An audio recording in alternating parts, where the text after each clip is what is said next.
साहेब आज विजय सभा घेतात, कोळा घेतात.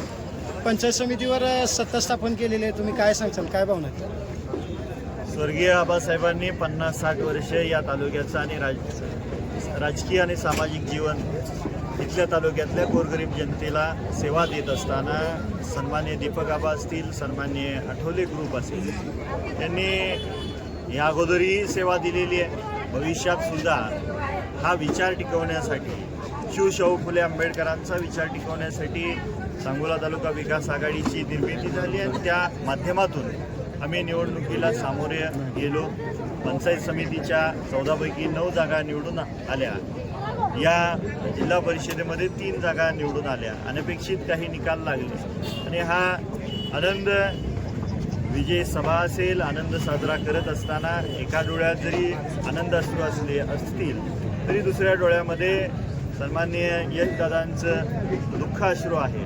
आणि भविष्य काळात शेतकरी कामगार पक्ष आणि आठवले ग्रुप देऊन निश्चितपणे भरून काढली जाईल.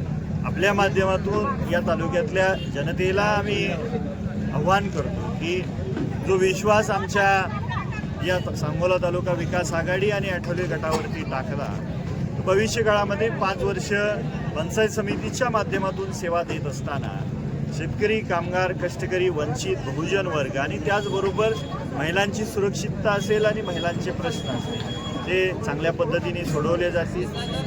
आबासाहेबांनी कायम हा महामंत्र दिला होता की विजयाने हुरळून जायचं नाही आणि पराभवाने खचून जायचं नाही. काही उमेदवार पराभूत झालेले निश्चितपणे भविष्यकाळामध्ये त्यात आमच्या माध्यमातून तीही उणीव भरून काढली जाईल. आणि आपल्या माध्यमातून या तालुक्यातल्या सांगोला तालुका विकास आघाडीच्या तरुणांना माझं आव्हान असेल की निवडणूक झालेली आहे.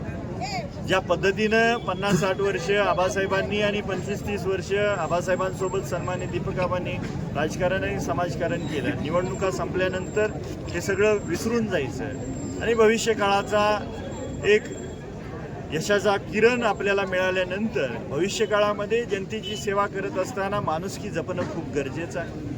जी स्वर्गीय आबासाहेबांनी जपली, सन्मान्य दीपक आबांनी जपली, तिथून पुढच्या काळात माझ्यावर असेल, आठवले ग्रुपचे नेते मंडळी असतील, दीपक आबा ग्रुपचे सर्व पदाधिकारी असतील, यांच्यावरती आहे.